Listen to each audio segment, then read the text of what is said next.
Pero muy buenos días, queridos oyentes, bienvenidos a este tiempo devocional donde nos levantamos a buscar a Dios, su presencia y su palabra en la vida de cada uno de nosotros. Bienvenidos a este espacio llamado Maná, fuente de bendición y salud espiritual para todos aquellos que se acercan.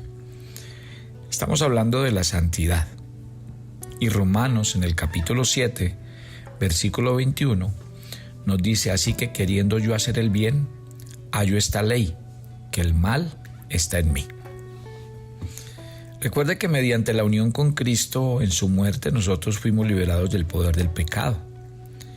Pero ya en la práctica y en la realidad seguimos comprobando que el pecado lucha por volver a dominarnos. Y así lo escribió el versículo que acabamos de mencionar en Romanos 7, 21, donde Pablo dice: queriendo yo hacer el bien, hallo que el mal está en mí. Tal vez no nos gusta el hecho de tener esta lucha incesante durante toda la vida, pero cuanto más nos percatamos de este hecho y lo aceptamos, tanto mejor preparados estaremos para hacerle frente. Cuando un creyente sigue teniendo esa inclinación a pecar como una fuerza interior, la Biblia dice que el Espíritu Santo se ocupa de mantener en nosotros un anhelo predominante a vivir una vida santa. El cristiano lucha con el pecado que Dios le permite descubrir en su vida. Y ese es el cuadro de Romanos 7:21, que nos sirve para distinguir a los creyentes de los incrédulos, que viven serenamente en medio de la oscuridad y pecando y no sienten absolutamente nada. Acuérdese que este pasaje de Romanos 7, exactamente desde el 14 hasta el 25, resume en tres grupos esta lucha que hay entre el pecado y la vida santa. Entonces vamos a mirar esos tres puntos en el devocional de hoy.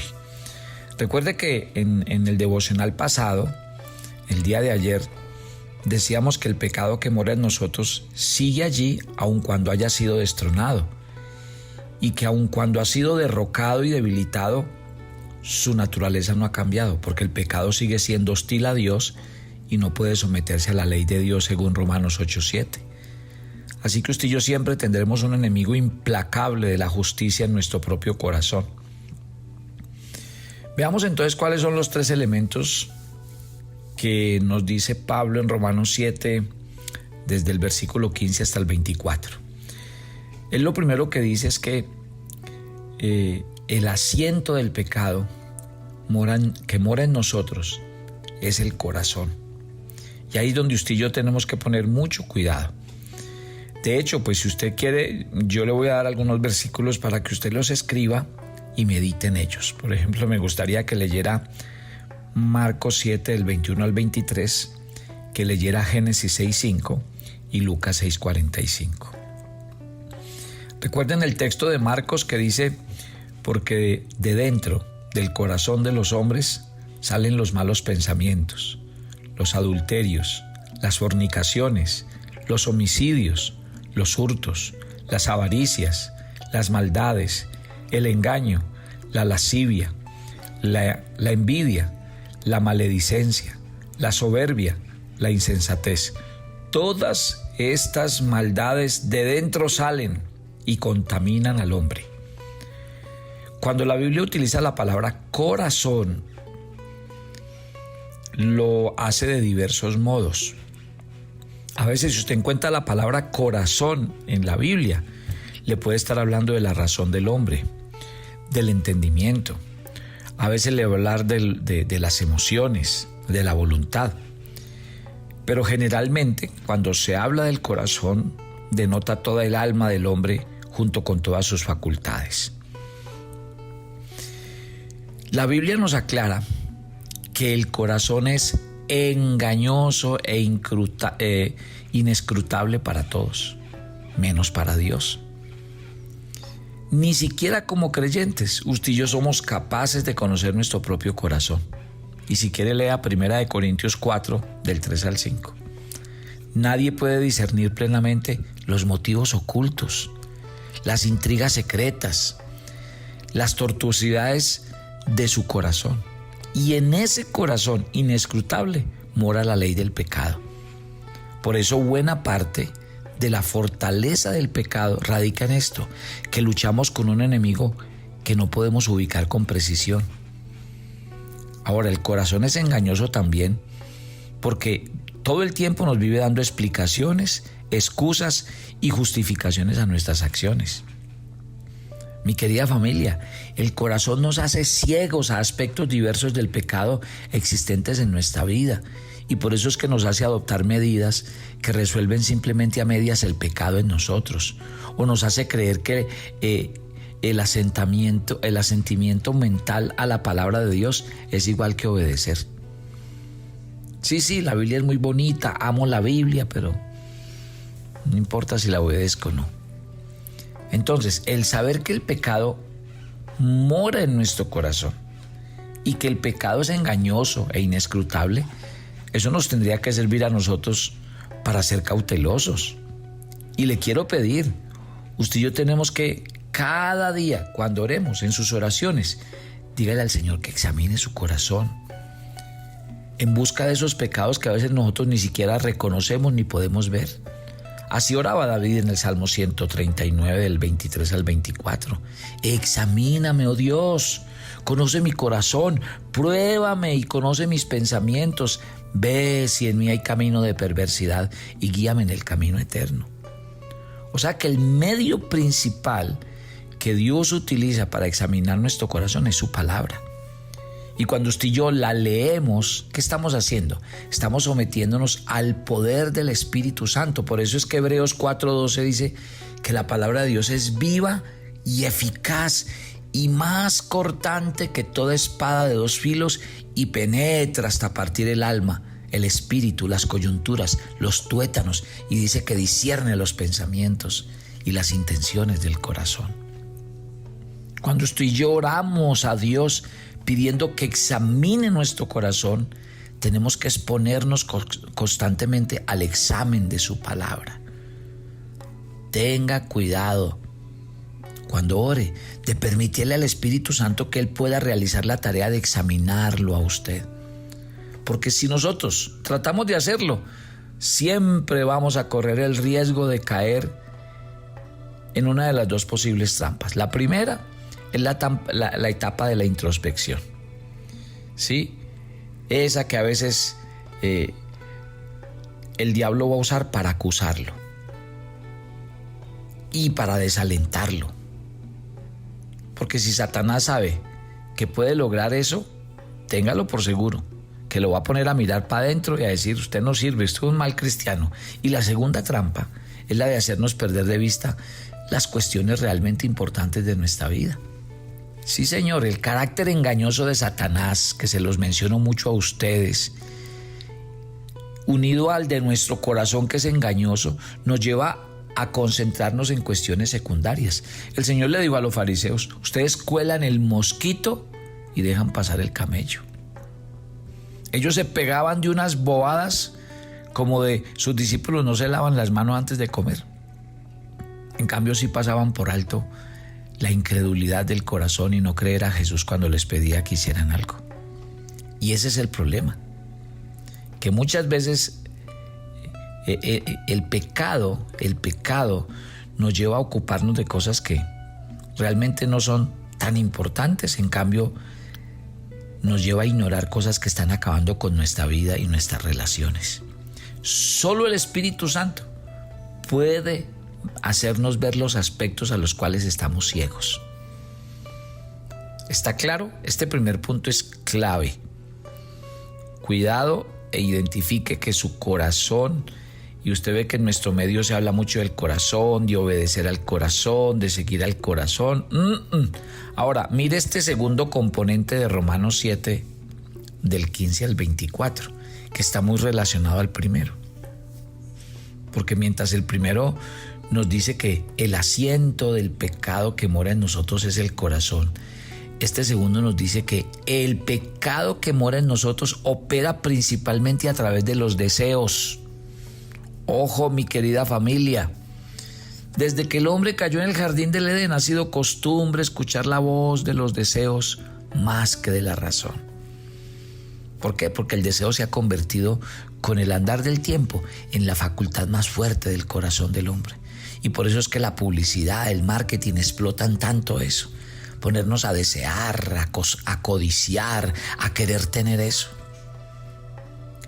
Cuando usted se enfrente la próxima vez a una tentación, simplemente observe.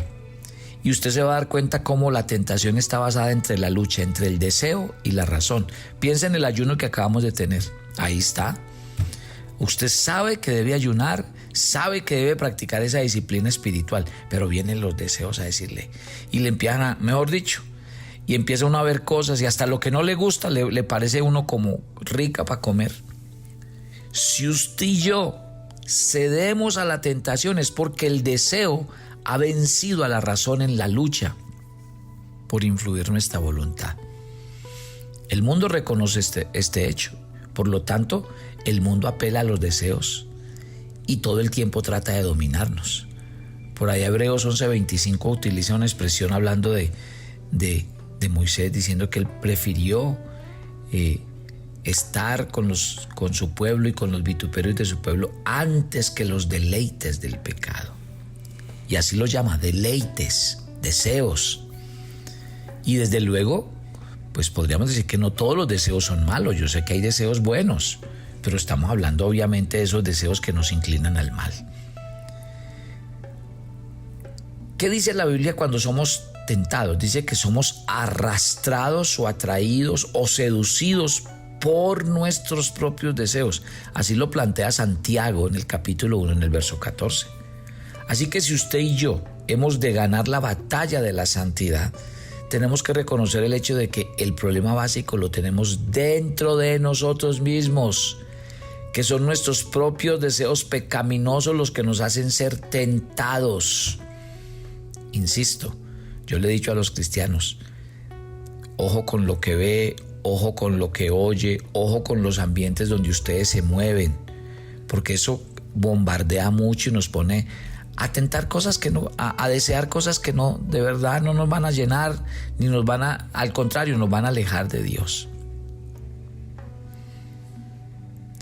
Y el tercer aspecto fundamental que quiero que vean en Romanos 7, del 15 al 24, el famoso texto que todos conocemos de Pablo, y es que tenemos que comprender acerca del pecado que mora en nosotros y que tiende a engañar el entendimiento o la razón. Mire, déjeme decirle una cosa, la razón iluminada por el Espíritu Santo mediante la palabra de Dios hace que el cristiano sea, mejor dicho, un hombre con testimonio lleno de bendiciones. ¿Por qué? Porque esa razón iluminada por el Espíritu Santo y por la palabra de Dios evita que un cristiano no sea dominado por sus deseos. Porque él dice, no, es que esto dice la Biblia. Y la palabra de Dios es contundente. Pero ¿cuál es la estrategia de Satanás? Engañar la mente de los cristianos. Pablo en Efesios 4:22 habla de los deseos engañosos del viejo hombre. Y Tito dice que en un tiempo nosotros fuimos esclavos de concupiscencias y deleites diversos. ¿Y estos pasajes de qué nos hablan? De nuestra vida interior.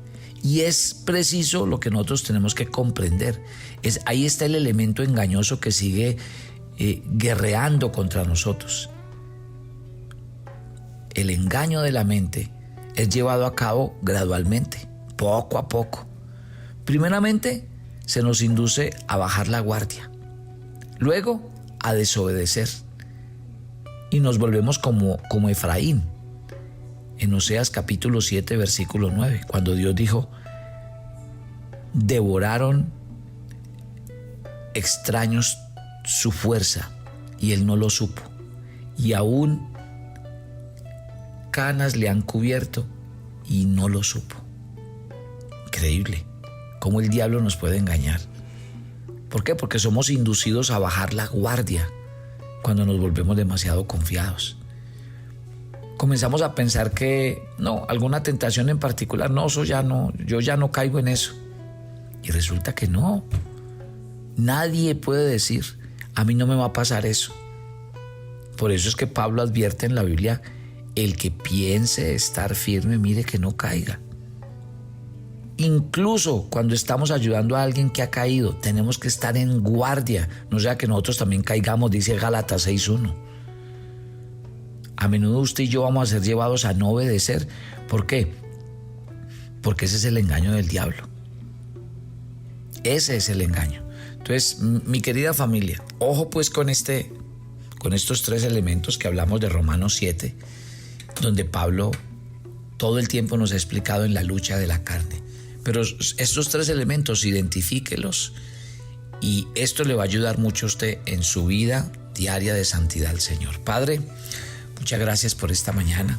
Muchas gracias porque leer tu palabra y meditar en estos versículos que meditamos, pues nos llevan cada día como a vivir en guardia, a saber que no podemos dormir sino velar, y que tenemos que ser conscientes de que el corazón es un factor que en nuestras vidas siempre tiene que ser factor de cuidado, porque no sabemos cuándo el corazón es engañado, cuándo el corazón no empieza a desear cosas que no son. Que cuidemos nuestra mente, porque el diablo nos pone a desear y a codiciar un poco de cosas que también nos apartan de la fe, y que no nos dejemos engañar, porque precisamente el diablo usa dardos para atacar nuestra mente y que bajemos la guardia. Señor, cuídanos. Yo espero que este tema, Señor, de la santidad sea un tema que nos ponga a pensar que definitivamente la gran demanda de Dios para nosotros es vivir vidas apartadas, y que no nos podemos dejar engañar, ni podemos caer en la laxitud, ni podemos caer en el libertinaje, porque realmente tenemos que responderte a ti, que eres un Dios santo. Te entregamos este día, nuestras actividades, guárdanos, cuídanos, susténtanos, y que tu gracia nos acompañe todos los días de nuestra vida. Nos encomendamos a ti y pedimos tu bendición en Cristo Jesús. Amén y amén, y yo los espero mañana. Bendiciones para todos.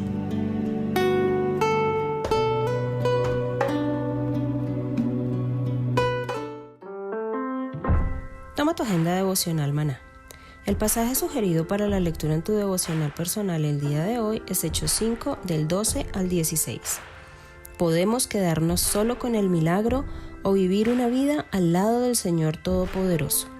Si decides vivir de su mano, su poder se verá reflejado en ti. Te invitamos ahora a que respondas las preguntas que encuentras en tu agenda, que te llevarán a conocer cada vez más a Dios y crecer en tu vida espiritual. Y para confirmar tus respuestas, visita nuestras redes sociales, Instagram y Facebook.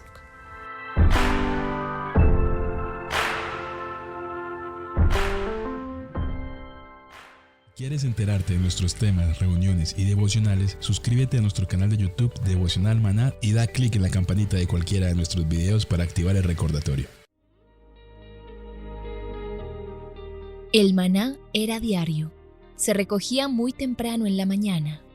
Cada uno recogía según su necesidad y se recogía por familias. Pero muy buenos días. Bienvenidos a este tiempo devocional donde nos levantamos a buscar a Dios, su presencia y su palabra en la vida de cada uno de nosotros. Maná, el alimento espiritual diario que no puede faltar en nuestras vidas. Conduce Carlos Ríos.